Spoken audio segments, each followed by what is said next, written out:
The crack of a gunshot split the morning air as Virginia Armstrong fled across the rickety bridge spanning Dead Man's Gorge, her heart pounding wildly against her ribs like a caged bird desperate for freedom. The rushing river below roared with spring meltwater, 100 feet down and deadly as any bullet. Behind her, the Blackwell gang whooped and hollered, their horses kicking up dust as they pursued her with murderous intent. "Cut the bridge!" bellowed Silas Blackwell, his voice carrying over the canyon. "Don't let that Armstrong girl get away!" Virginia's boots pounded against the weathered planks, her breathing ragged as she clutched the leather satchel containing the proof of the gang's involvement in the Wells Fargo robbery. She had witnessed everything from her hiding place behind the saloon, and now they wanted her silenced permanently. Two of Blackwell's men dismounted at the far end of the bridge, axes gleaming in the early morning sunlight as they began hacking at the thick support ropes. The bridge shuddered beneath Virginia's feet, and she stumbled, nearly losing her footing as splinters flew from the ropes. Across the canyon, at the trading post where the bridge terminated, a lone figure on horseback appeared. Even at a distance, Virginia recognized the broad shoulders and familiar silhouette of Nathan Ryder, the cattle rancher whose land bordered her family's homestead. He had been gone for weeks driving cattle to Santa Fe, but now, miraculously, he was here when she needed him most. "Virginia!" Nathan's deep voice carried across the gorge. He took in the scene in an instant, the gang, the axes, and Virginia trapped in the middle of the collapsing bridge. Without hesitation, Nathan spurred his Palomino stallion forward. As the first rope snapped with a sound like a bullwhip, the bridge lurched dramatically to one side. Virginia cried out, dropping to her knees and clutching the handrail as the wooden planks beneath her tilted at a sickening angle. Nathan was on the bridge now, urging his horse forward despite the animal's frightened whinnies. The planks groaned beneath their weight, beginning to splinter and crack as the second support rope frayed dangerously. "Hold on," he called, extending his hand as he approached. "I'm coming for you." It was 1876 in the Arizona Territory, and as Virginia looked into Nathan's determined eyes, she knew her life was about to change forever. The Blackwell gang's curses filled the air as Nathan reached Virginia. His strong arms circled her waist, lifting her effortlessly onto his horse just as the final support rope gave way. The bridge collapsed beneath them, but Nathan's stallion, Thunder, had already pivoted, powerful legs propelling them forward in a desperate dash towards solid ground. "Hang on!" Nathan shouted as they galloped across the remaining planks, each one cracking and falling into the gorge behind them like dominoes. Virginia clung to him, her face pressed against his back, inhaling the scent of leather, horses, and the desert that clung to his duster. With a mighty leap, Thunder cleared the last few feet as the bridge disintegrated completely. They landed hard on the rocky ledge, the horses' hooves scrambling for purchase as Nathan pulled back on the reins. Behind them, Silas Blackwell's furious roar echoed across the canyon as they escaped into the shelter of the ponderosa pines. "You all right?" Nathan asked, his voice a low rumble as he slowed Thunder to a trot once they were safely hidden among the trees. Virginia nodded, still breathless. "Yes, thanks to you. How did you... Why were you there?" Nathan guided the horse deeper into the forest before answering. "Just got back from Santa Fe last night. Was heading into town for supplies when I heard gunshots." His blue eyes, the color of a summer sky, studied her face with concern. "What in tarnation did you do to rile up Silas Blackwell and his boys like that?" Virginia's hand tightened around the leather satchel. "I saw them rob the Wells Fargo stage 2 days ago. They shot the driver and guard in cold blood, Nathan. I was gathering herbs near Devil's Creek when they came thundering past. They stopped to divide the money, and She swallowed hard. "I recognized them all." Nathan whistled low.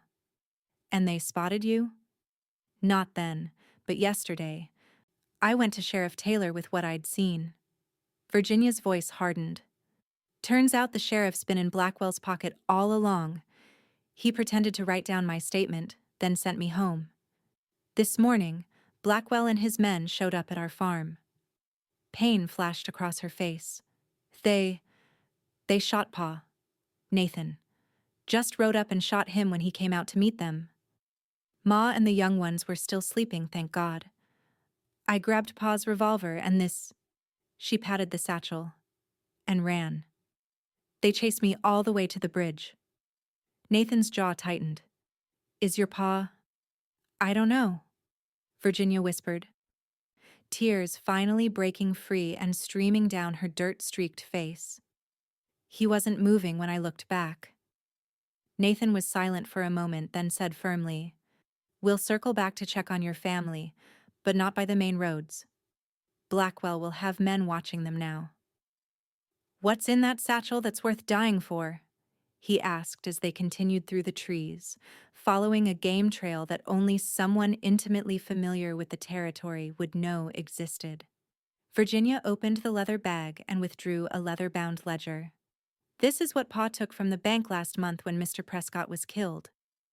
Pa was suspicious about Prescott's death, said it wasn't no heart attack like everyone claimed. This book has records of all Blackwell's illegal dealings with names, dates, and amounts. Bribes to the sheriff, the judge, even the territorial governor's aide. Nathan nodded grimly. That would do it. Every criminal from here to Tucson would want you dead with that in your possession. They rode in silence for a while.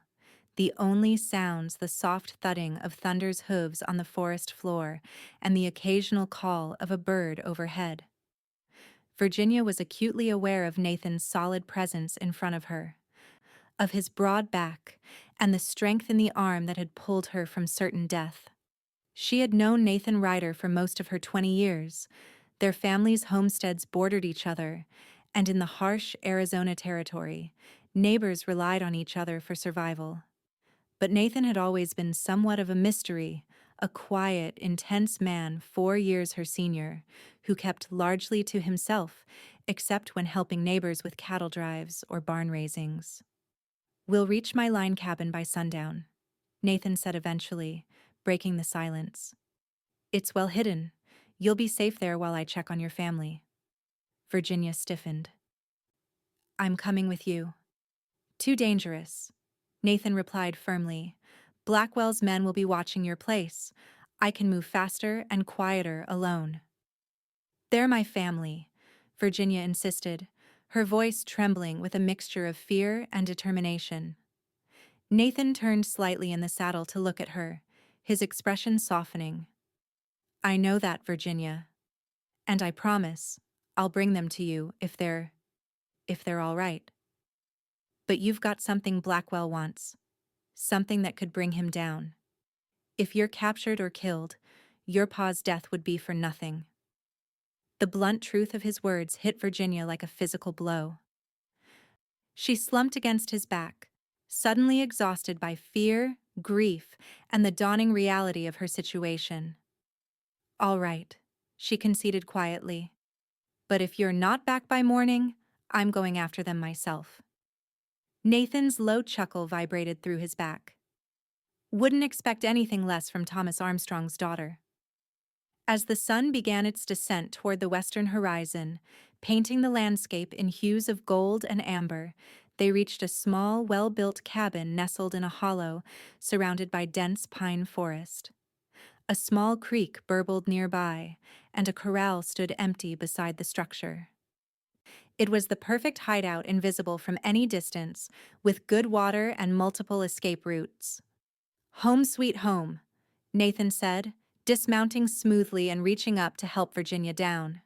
His hands were strong and calloused as they circled her waist, and for a moment, they stood close, her hands on his shoulders, his on her waist, their eyes locked in an unexpected moment of connection. Virginia broke the contact first, stepping back and brushing at her dust-covered skirt self-consciously. Nice place, she said, glancing around. I never knew this was here. That's the idea, Nathan replied with a small smile. My pa built it years ago as a hunting cabin. I've kept it maintained. Comes in handy during roundups or when I need some peace and quiet. He led Thunder to the corral, removing the saddle and bridle and giving the horse a thorough rub-down before providing water and feed. Virginia watched him work, noting the gentle, efficient way he handled the animal. Her father had always said you could judge a man's character by how he treated his horse. Inside, the cabin was simple but comfortable, with a stone fireplace, a rough-hewn table with 2 chairs, a small kitchen area, and a bed in the corner covered with a colorful quilt. Various pelts decorated the walls, and a rifle rack held several well-maintained weapons. "It's not much," Nathan said, sounding almost apologetic as he lit the lamps. "But it's clean and dry." "It's perfect," Virginia assured him, suddenly overwhelmed by the events of the day. The reality of her father's probable death, her narrow escape, and her uncertain future crashed down upon her all at once, and she sank onto one of the chairs, burying her face in her hands as sobs racked her body. She felt Nathan's hesitant hand on her shoulder, then his arm around her as he knelt beside her chair. "I'm so sorry about your pa," he said softly. "Thomas was a good man, one of the best I've known." Virginia leaned against him, drawing comfort from his solid presence. "I can't believe he's gone," she whispered between sobs. "And what about Ma and the little ones?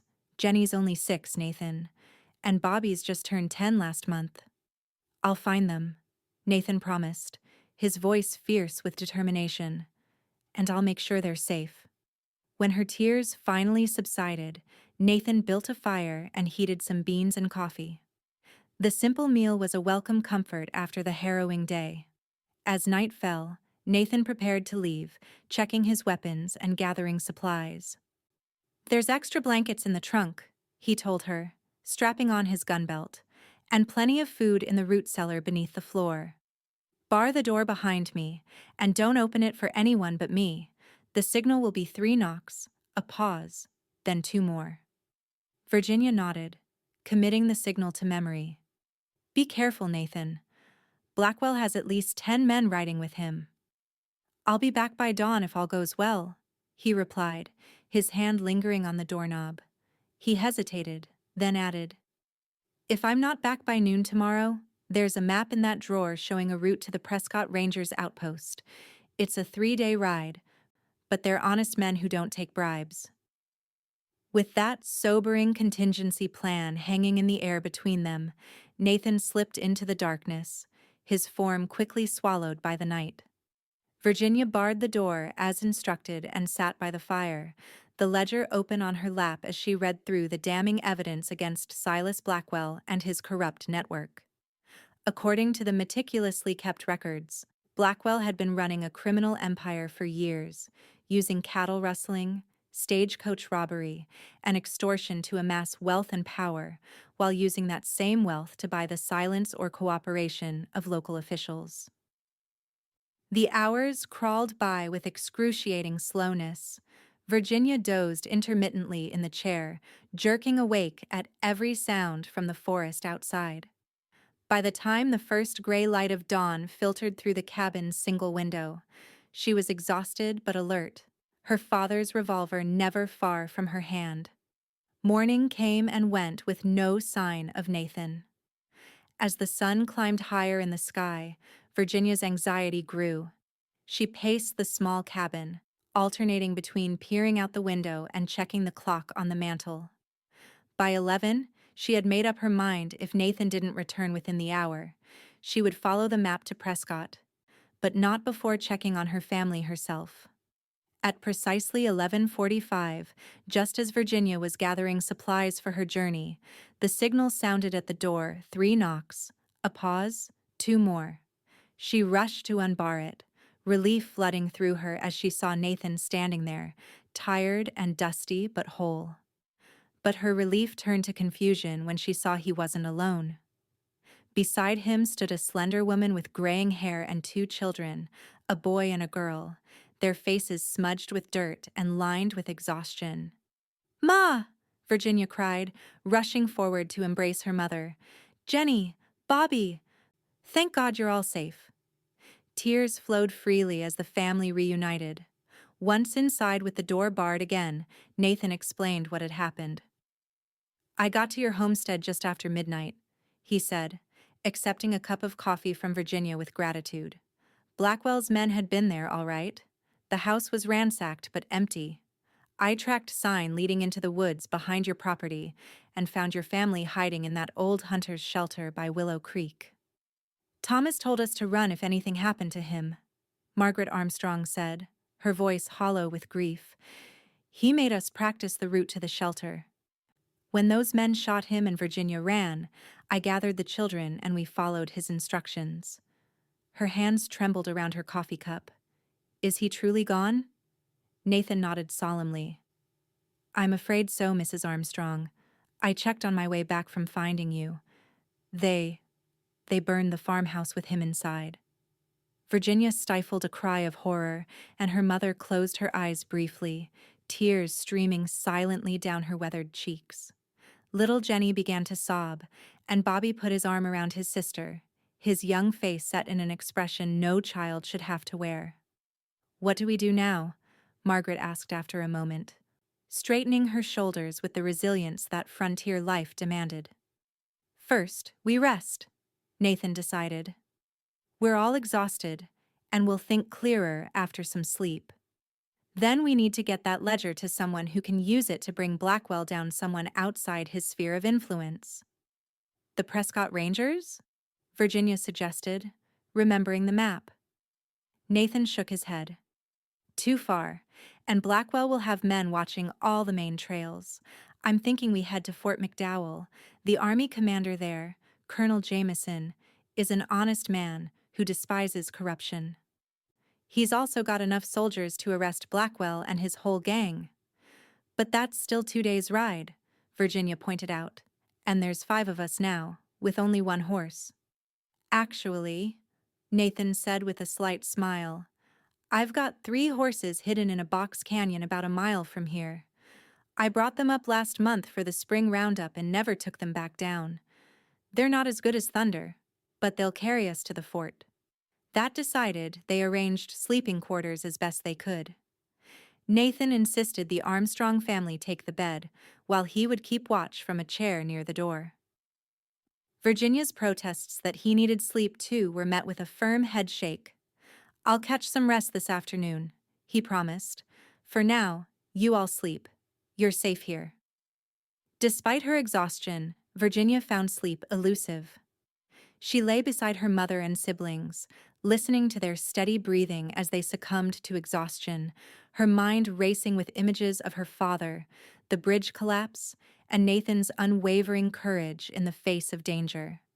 After an hour of restless tossing, she slipped quietly from the bed and joined Nathan by the window, where he sat vigilant, rifle across his knees.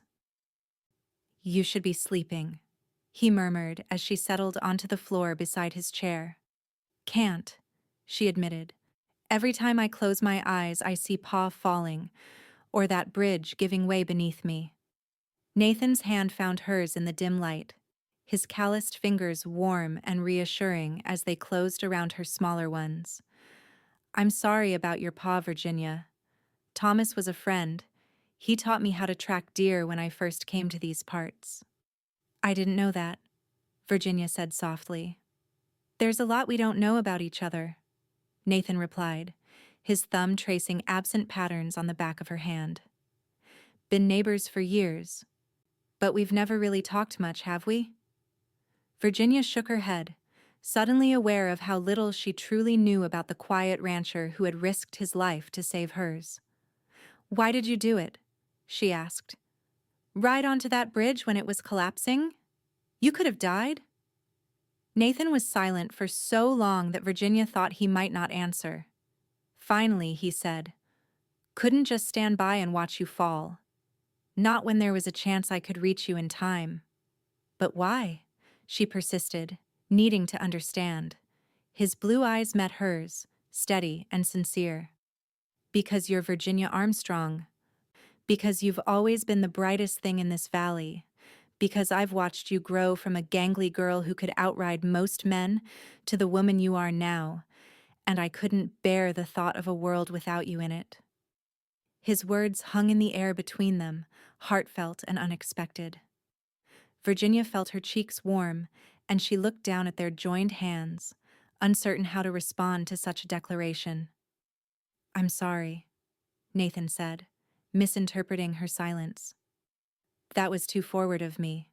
This isn't the time for No," Virginia interrupted, squeezing his hand. "It's not that. I'm just— No one's ever said anything like that to me before." She looked up at him, really seeing him perhaps for the first time, the strength in his features, the kindness in his eyes, the steadfastness that radiated from his very being. "Thank you for saving me, Nathan, and for bringing my family to safety." Something unspoken passed between them in that moment, a recognition of possibilities that neither had acknowledged before. Then the moment was broken as little Jenny stirred in the bed, whimpering in her sleep. Virginia reluctantly released Nathan's hand and went to comfort her sister. But the memory of his words and the warmth of his touch stayed with her as she finally drifted into sleep. The afternoon passed quietly. Nathan caught a few hours of sleep while Virginia kept watch. Then they prepared a simple meal of jerky, beans, and biscuits. As evening approached, they discussed their plan to reach Fort McDowell. "We'll leave at first light," Nathan decided. "Travel by day, using the forest cover as much as possible. With luck, we'll reach the fort by sunset tomorrow." "What about Blackwell?" Margaret asked, her arm protectively around Jenny. "He won't just let us go. He's likely got men searching everywhere within a day's ride," Nathan acknowledged grimly. "But they don't know about this cabin, and they don't know we're heading for the fort. Our best chance is to move fast and stay alert." That night, they took turns keeping watch, 2 hours at a time. When it was Virginia's turn, in the darkest hours before dawn, Nathan joined her instead of sleeping. "Couldn't rest," he explained simply, settling beside her at the window. "Too much on my mind." They sat in companionable silence for a while, the quiet broken only by the soft sounds of the sleeping family and the occasional call of a night bird outside. "Have you ever thought about leaving?" Virginia asked suddenly. "Going somewhere else, where there aren't men like Blackwell running things?" Nathan considered the question. "Sometimes. Thought about going to California once, years back. But this land gets in your blood. My pa chose this valley, built our ranch from nothing. Feels like betraying him to walk away from it." Virginia nodded in understanding. Pa felt the same. Even when the drought came 3 years ago, and half the cattle died, he wouldn't consider selling. "Said a man's roots matter more than easy living." "Your pa was right about a lot of things," Nathan said softly. "He was right about you too." "What do you mean?" Nathan smiled in the darkness. "He told me once that you were the strongest of all his children. Said you had your mother's beauty and his stubbornness, and that combination would either make you a formidable woman or get you into terrible trouble." Virginia laughed quietly. "Sounds like Pa. He always said I was too headstrong for my own good." "That headstrong nature saved your life yesterday," Nathan pointed out. "A less determined woman might not have made it as far as the bridge." As they talked, Virginia felt a growing connection to Nathan that went beyond their shared predicament. She learned that he'd lost both parents to influenza 5 years earlier, that he enjoyed Shakespeare and could recite entire passages from memory, that he dreamed of expanding his ranch and raising the finest horses in the territory. In turn, she told him of her own dreams to see the ocean someday, to perhaps become a teacher if a school was ever built in their remote community, to have a family of her own while never losing the independence she cherished. "You'd make a fine teacher," Nathan said. "You've got a way of explaining things that make sense. I've seen you with your younger siblings." Virginia smiled at the compliment. "And you'd have the finest horse ranch in Arizona territory, if you set your mind to it. You've already got the best stallion I've ever seen." Their conversation flowed easily until the first hint of dawn appeared on the horizon. Then, reluctantly, they roused the others and prepared to depart. Nathan retrieved the hidden horses, two sturdy geldings and a gentle mare, and they set off toward Fort McDowell, with Margaret and the children on one horse, Virginia on another, and Nathan riding Thunder. The morning passed uneventfully as they traveled through forests and canyons, avoiding the main trails. Nathan's knowledge of the backcountry proved invaluable as he led them along game trails and dry washes that offered concealment while still allowing reasonably swift progress. By midday, they had covered nearly half the distance to the fort. They stopped in a sheltered hollow to rest the horses and eat a cold lunch, careful not to make a fire that might attract attention. "We're making good time," Nathan observed, studying the position of the sun. "If we push hard this afternoon, we might reach the fort before nightfall." Virginia nodded, helping Jenny drink from a canteen. The little girl had been remarkably brave, asking few questions and following instructions without complaint. Bobby, too, had shown surprising maturity, insisting on helping with the horses and keeping watch during their brief stops. As they prepared to continue their journey, Nathan suddenly froze, his head tilted as he listened intently. Virginia recognized the look she'd seen it on her father's face when he sensed danger before it was visible. "What is it?" she whispered. "Horses," Nathan replied quietly, his voice barely audible. "At least 4, maybe more, coming this way." Virginia felt a chill of fear. "Blackwell's men?" "Most likely. Get everyone mounted now. We need to move." They hastily gathered their belongings and mounted their horses. Nathan led them deeper into the forest, away from the sound of the approaching riders. But the dense undergrowth slowed their progress, and the sounds of pursuit grew steadily closer. "They're following our trail," Nathan said grimly. "We need to split up. Mrs. Armstrong, you and the children head straight for the fort. Virginia and I will lead them away, then circle back and meet you there." Margaret's face paled, but she nodded resolutely. "Be careful, both of you.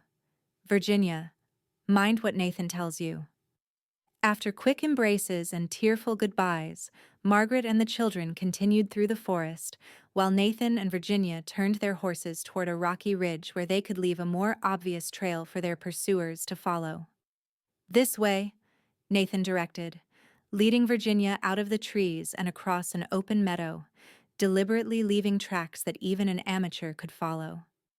As they reached the far side of the meadow and entered another stand of trees, they heard shouts behind them. Their pursuers had spotted them. "Ride," Nathan urged, and they spurred their horses forward, racing through the forest with reckless speed as bullets began to whistle through the trees around them. Virginia's heart pounded in her chest, adrenaline surging through her veins as she clung to her horse's mane, ducking low to avoid branches. Nathan rode slightly ahead, constantly glancing back to ensure she was keeping pace. The sound of pursuit grew louder hoofbeats, crashing underbrush, and occasional gunfire. They emerged from the forest onto a narrow trail that ran along the edge of a steep ravine.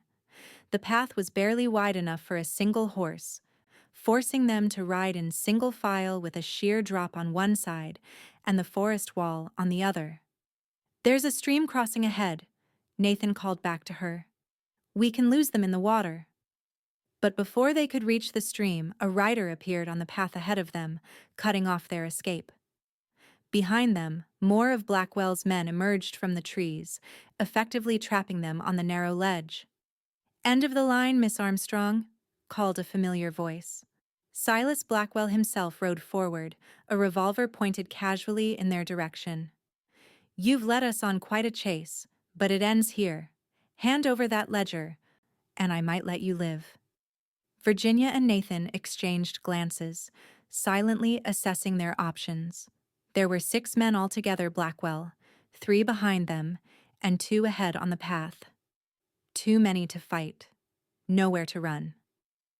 "The ledger," Virginia said suddenly, an idea forming. "It's in my saddlebag. Let me get it for you." Blackwell nodded, a smug smile crossing his weathered face. Slowly now, girl. No sudden moves. Virginia carefully reached into her saddlebag, her fingers closing around the leather-bound book. But as she withdrew it, she deliberately fumbled, letting the ledger tumble from her grasp and down into the ravine. "No!"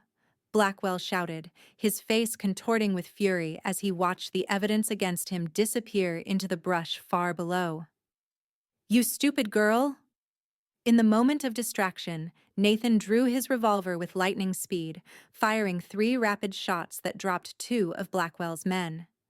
Virginia simultaneously pulled her father's gun and fired at the men behind them, her aim true enough to cause them to dive for cover. "Go!" Nathan shouted, spurring Thunder forward and drawing the remaining outlaws' fire as Virginia wheeled her horse and galloped back the way they had come, ducking low as bullets whizzed overhead.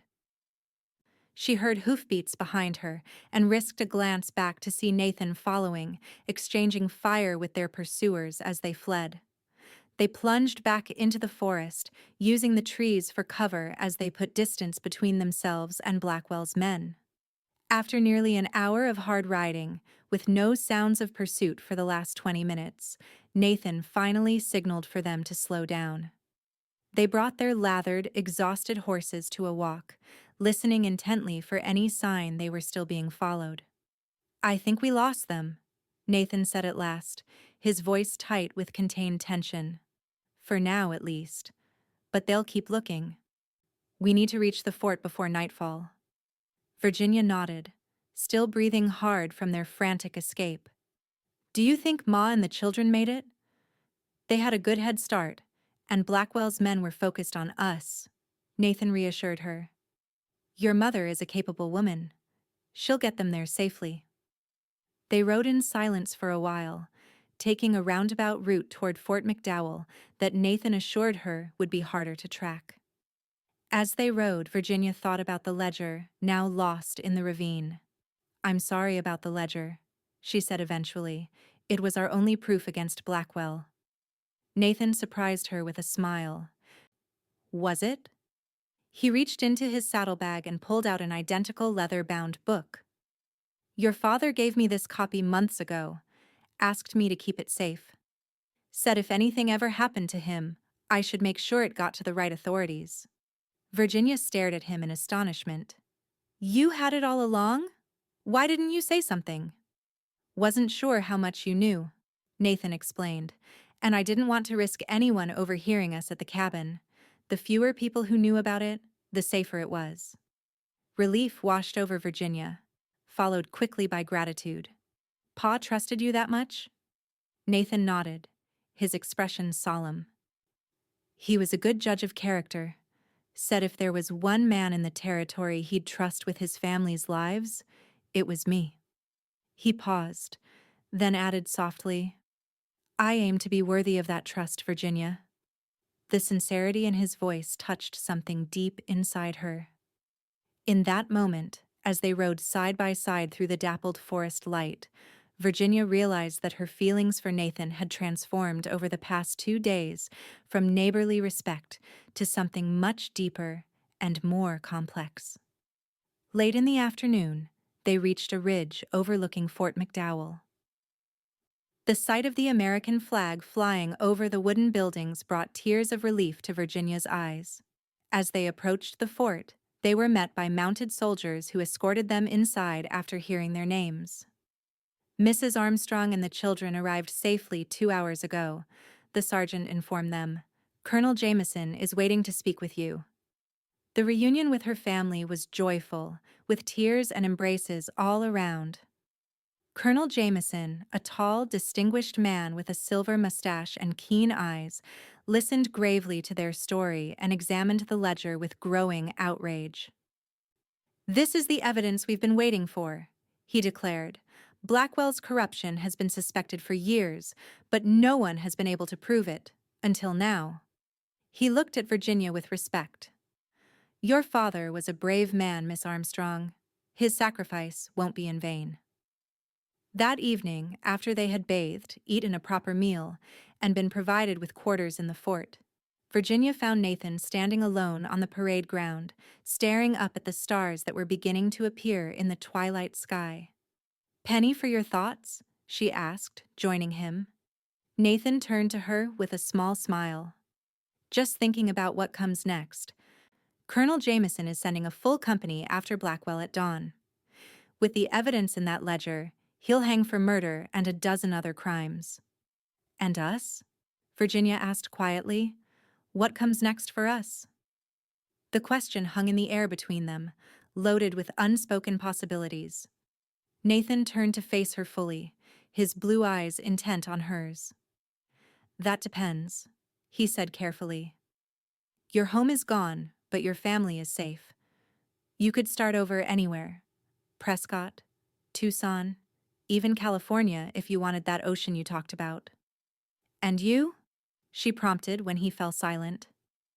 "I've got my ranch," he replied. "It's good land, with plenty of water and grass, room to grow." He hesitated, then added softly, "Room for a family, if a woman were interested in sharing that kind of life." Virginia felt her heart quicken. "Is there a particular woman you have in mind?" Nathan took a step closer, close enough that she could feel the warmth radiating from him in the cooling evening air. "There is," he admitted. "A woman braver than any I've known. A woman who risked her life for justice. A woman who, if she'd have me, would make me the happiest man in the territory." Virginia's breath caught in her throat as Nathan reached out to gently touch her cheek. "We've been neighbors a long time, Virginia Armstrong," he murmured, "but I'd like us to be more than neighbors if you're willing." In answer, Virginia rose on tiptoe and pressed her lips to his in a kiss that spoke more eloquently than words could of her feelings. Nathan's arms encircled her waist, drawing her closer as he returned the kiss with a tenderness that made her heart soar. When they finally broke apart, both slightly breathless, Virginia smiled up at him. "I think I'd like that very much, Nathan Ryder." Nathan's answering smile was brighter than all the stars appearing overhead. "Then I'll speak to your mother tomorrow," he promised. "Do things properly." 3 days later, Colonel Jameson's men returned to the fort with Silas Blackwell and the remaining members of his gang in chains. The corrupt sheriff was arrested as well, along with the judge and several other officials implicated in the ledger. "Justice will be done," Colonel Jameson assured the Armstrong family. "But it may not be safe for you to return to Silver Creek just yet. There are still those who were loyal to Blackwell who might seek revenge." Margaret Armstrong nodded in understanding. "We've been discussing our options, Colonel. My sister in Denver has invited us to stay with her until things settle down." "And Virginia?" the Colonel inquired, noting that the young woman was not part of this plan. Margaret smiled, her eyes finding her daughter where she stood beside Nathan. "Virginia has other plans, I believe." Indeed, Virginia had accepted Nathan's proposal the day before, with her mother's blessing. They planned to marry at the fort the following week, then return to Nathan's ranch, where they would rebuild their lives together. "Are you certain this is what you want?" Nathan asked Virginia as they walked along the edge of the parade ground that evening. "It won't be easy, starting over with Blackwell's allies still out there. And Denver would offer you opportunities that Silver Creek never could." Virginia stopped and turned to face him, taking both his hands in hers. "I've never been more certain of anything, Nathan. When you rode across that collapsing bridge to save me, I saw something I'd never truly understood before, what it means to be willing to risk everything for someone you care about." "I'd do it again in a heartbeat," Nathan said simply. "I know," Virginia replied, squeezing his hands. "And that's why I love you. Not just for your bravery, but for your heart. For the man who mourned my father as a friend, who protected my family, who sees me as I truly am, and values me for it." Nathan pulled her into his arms, his voice rough with emotion. "I've loved you for years, Virginia Armstrong, watched you grow up from a distance, never thinking I had the right to speak of it. Your pa once told me that if I ever found the courage to court you properly, he wouldn't stand in my way. Wish he could be here to see this? He is, in a way, Virginia said softly, in the justice that's being done because of his foresight. In the future, we'll build together on the land he loved. The day of their wedding dawned clear and bright, the late spring sunshine bathing Fort McDowell in golden light. Colonel Jameson had arranged for the chaplain to perform the ceremony, and the entire garrison turned out to witness the event, along with Margaret Armstrong and the children. Virginia wore a simple white dress borrowed from the colonel's wife, with wildflowers in her hair. Nathan, freshly shaved and wearing his best clothes, waited for her by the flagpole where an arch of flowers had been erected for the occasion. As Virginia walked toward him on the arm of Sergeant Mackenzie, who had volunteered to give her away, she felt none of the fear or uncertainty that had plagued her since her father's death. Instead, there was only a deep, abiding certainty that she was exactly where she was meant to be, walking toward the man who had risked everything to save her. The ceremony was brief, but heartfelt. The traditional vows spoken with clear voices that carried across the parade ground. When the chaplain pronounced them husband and wife, Nathan's kiss was both tender and passionate, a promise of the life they would build together. The soldiers provided a wedding feast, modest by Eastern standards, but a veritable banquet in the frontier fort. There was music from fiddles and harmonicas, dancing and laughter, a few precious hours of joy amidst the harsh realities of territorial life. As the celebration continued into the evening, Nathan drew Virginia aside. "I have something for you," he said, pulling a small package from his pocket. Virginia unwrapped it to find a delicate silver locket on a chain. Opening it, she discovered a tiny photograph of her parents on their wedding day, smiling into the camera with the optimism of youth. "How did you?" she began, tears welling in her eyes. "Your mother had it among her things," Nathan explained. "I asked her permission to have it placed in the locket. So you'll always have them with you." Virginia was too moved to speak, simply throwing her arms around his neck and holding him close, her heart overflowing with love for this man who understood so perfectly what she needed. The following morning, after tearful goodbyes to her mother and siblings, who would depart for Denver later that day, Virginia and Nathan set out for the ranch that would now be their home. Colonel Jameson provided them with an escort of 4 soldiers who would remain at the ranch for a week to ensure their safety as they settled in. The journey back to Silver Creek Valley took 2 days, during which Virginia found herself falling even more deeply in love with her new husband. Away from the immediate danger that had thrown them together, they discovered a natural companionship, talking easily about everything from books to cattle breeding, sharing hopes and dreams for their future, and finding frequent excuses to touch a hand on an arm, fingers entwined as they rode side by side, a kiss stolen during rest stops. When they finally crested the rise that overlooked Nathan's ranch, Virginia caught her breath at the sight. The sprawling ranch house sat nestled in a grove of cottonwoods, with corrals, a barn, and various outbuildings arranged neatly around it.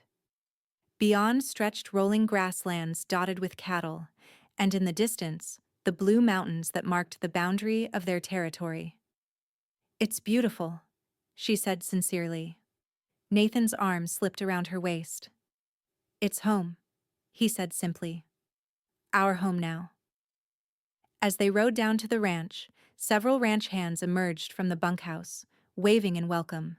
Peterson, Nathan's foreman, a weather-beaten man in his 50s, stepped forward to greet them. "Welcome back, boss," he said, then touched his hat respectfully to Virginia. "Madam, we heard about what happened. Right sorry about your pa. He was a good man." "Thank you, Mr. Peterson," Virginia replied. "And please, call me Virginia. We're going to be working together after all." Peterson's weather-beaten face creased in a smile. "Yes, Madam Virginia. The boys and I fixed up the house best we could. Put fresh flowers in too, Mrs. Peterson's idea. As Nathan helped Virginia dismount, the other ranch hands gathered around, each offering condolences for her father and congratulations on their marriage. Virginia was touched by their sincerity and their obvious respect for Nathan. When they entered the ranch house, Virginia found it clean and welcoming, with vases of wildflowers on every table. The furniture was sturdy and well made, if not fancy, and the large windows filled the rooms with light.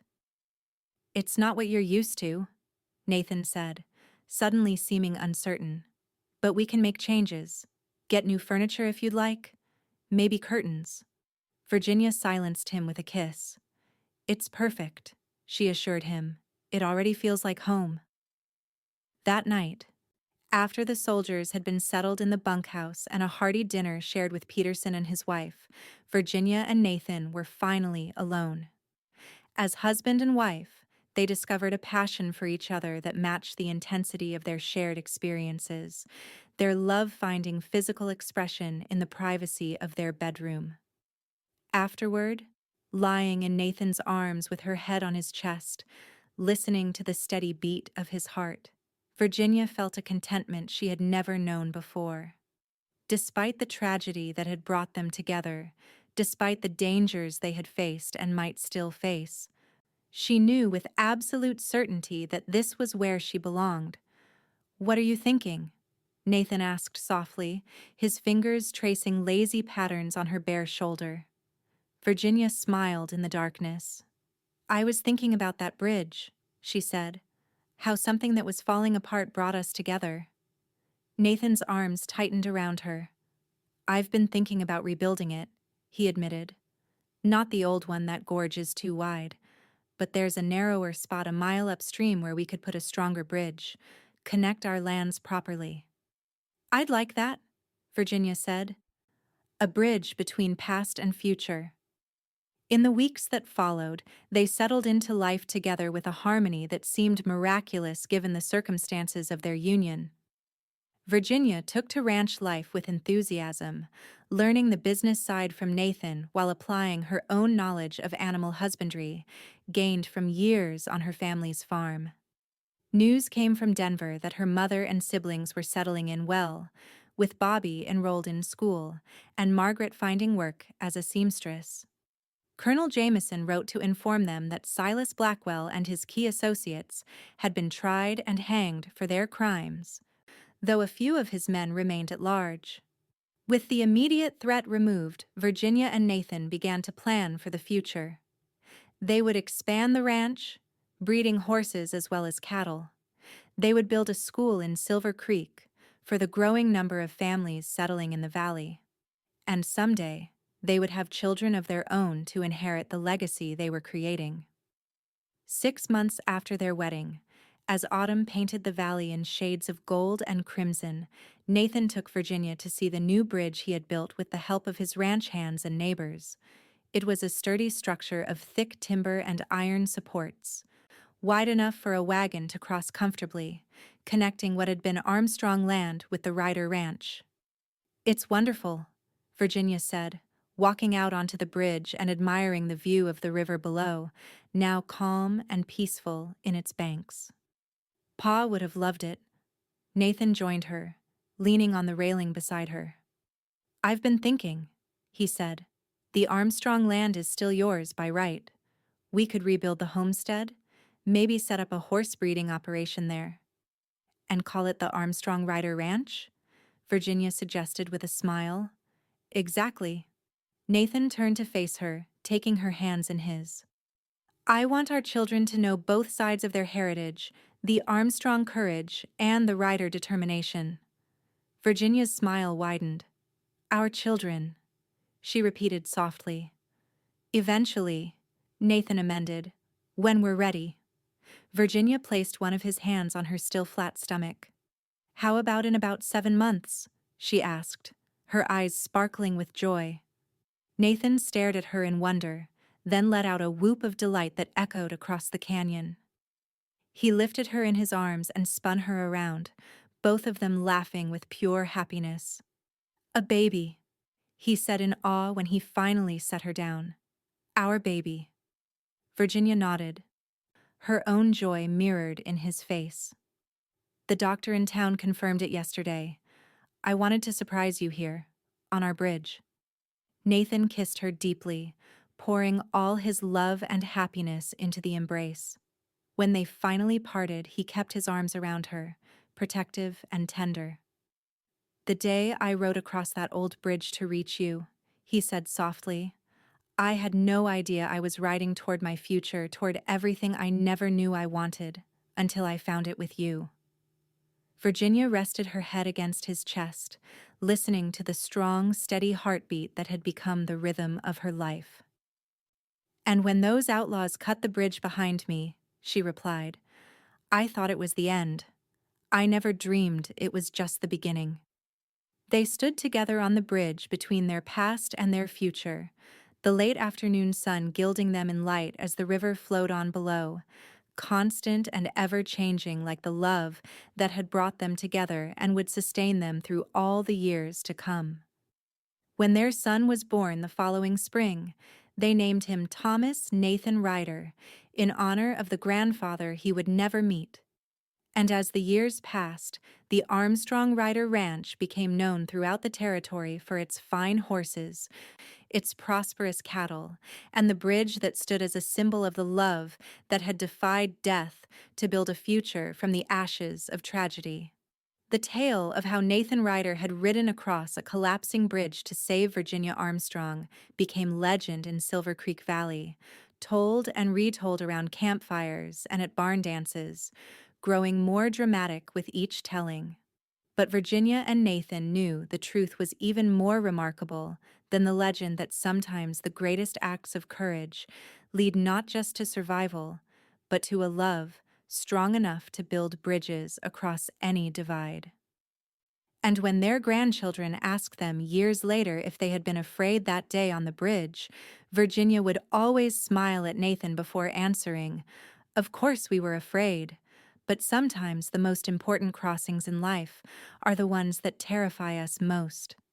The secret is to keep moving forward, one plank at a time, and trust that love is waiting on the other side.